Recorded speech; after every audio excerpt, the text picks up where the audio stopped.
Allegations of deliberate selling of diamonds below their value to foreign-based companies rocked NAMDIA in 2017, which was accused of selling a carat for as little as $7,000 at the time. The dodgy dealings were reportedly spearheaded by some top government officials, prompting President Hage Geingob to direct an investigation into NAMDIA's affairs.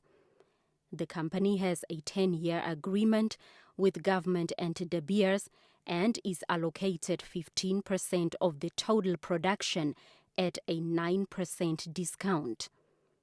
Public Enterprises Minister Leon Uaster poured cold water over the allegations during our interview.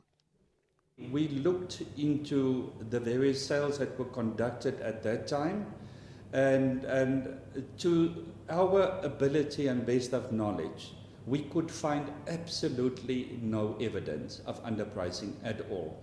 So in fact, what we found during that period, the diamonds were sold between 2.8 and 4.5% higher than so without the 9.5%. So with other words, that would give it a 12, 13, 14% more expensive, you know. So we couldn't find anything. There were also allegations that the diamonds were sold in Dubai, which you might recall, and that was absolutely false. So the investigation did conclude there was a buyer from Dubai, but all these sales were conducted in Namibia. NAMDIA recently made headlines over its picking of C60 Investments Company as an evaluator of diamonds at a lucrative deal of over $1 billion, approved by former Mines Minister Obed Kanjode.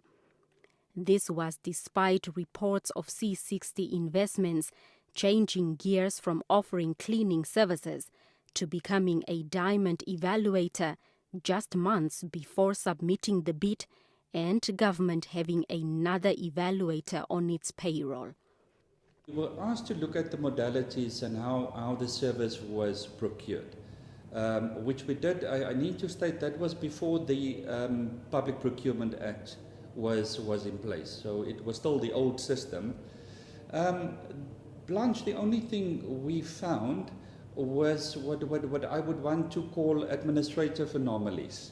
So we could not find any concrete evidence that there was definitely manipulation and as such. You know, it was an unsolicited proposal at that time, but the law did not did actually allow it at that time. So again, you know, also from there.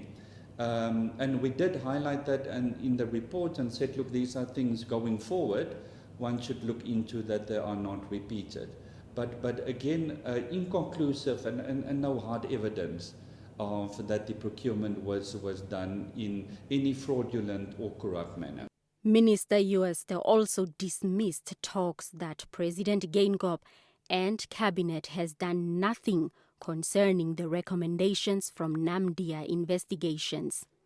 Why we are doing these investigations is to find out if there are governance and control weaknesses.